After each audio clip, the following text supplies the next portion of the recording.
Halo dipun tepangaken kula Bapak Gondowiyono saking Dempukan Kuran Sambi kula dalang pengeluaran. Kula badhe matur, menika kula menika dagelan wayang golek. Ya Bapak dalang menika menawi ngasta nggih pun dalang sedalu natas. Bibar enjing lajeng wonten wayangipun golek menika. Ingkang mirsani supados sami goleki inti sarinipun saking Bapak Kiai Dalang dipun sedakaken dipun wastani dalang muda piwulang barang sampun ilang ya menika. Menika pitutur luhur menawi kados wahyu-wahyu. Janaka nggayu wahyu lah menika. Dipun tulat, wong arep nggawe wahyu ki kados Janaka menika. Poso tapa brata. Kados badhe nggadahi panyu tegah linambaran tapa brata mboten dahar mboten nginum.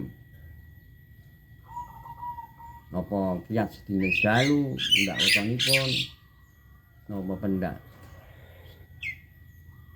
sekandasa dinten sekandasa dalu menika dipun pendet inggih menika neptunipun menika wonten dinten ingkang sampun Selasa Kliwon Legi Kemis Pahing menika kepanggih sekandasa dinten Rebo Pon wis lagi Jemah Kliwon nggih kepanggih sekandasa dinten niku ngambak miturung dina isinipun sampun sekandasa dinten sekandasa dalu. Ya monggo menika gadah pinuwun gadah kanugrahan gawe wahyu niku wahyu werni-werni, wahyu sandang pangan, sing mulya gesangipun, wahyu pangkat, wis gadah dipun lambani prihatin. Kiyat tigang dina tigang dalu mutih nggih sae, ing langkung sae malih ngebleng mboten dahar mboten minum. Kiyat tigang dina tigang dalu neptunipun sekandasa dina sekandasa dalu menika ampuh dayanipun. Monggo selapan dinten menika isinipun wonten gangsa ingkang neptunipun panggih sekandasa dinten sekandasa dalu menika wonten gangsa. Selasa Kliwon Rebo Legi Kemis Pahing. Rebo Pon lagi Jemah Kliwon. Kemis Pahing Kemis lagi Jemah Kliwon Turgi niku nggih 40 dina. Kathah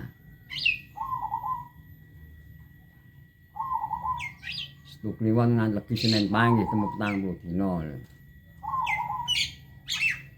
Nyuwun dipun kangge nglampahi menika sae ambak nami tigang dinten tigang dalu ning dayanipun kados sampun sekandasa dinten sekandasa dalu. Mula wonten tiyang ngendika wong ora mangan 40 dina.